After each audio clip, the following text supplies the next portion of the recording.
Alright, so out here with the Glock 17 Gen 3 Serpico Bravo performance trigger.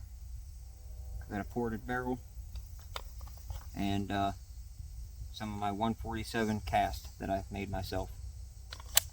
See if we can get it to run.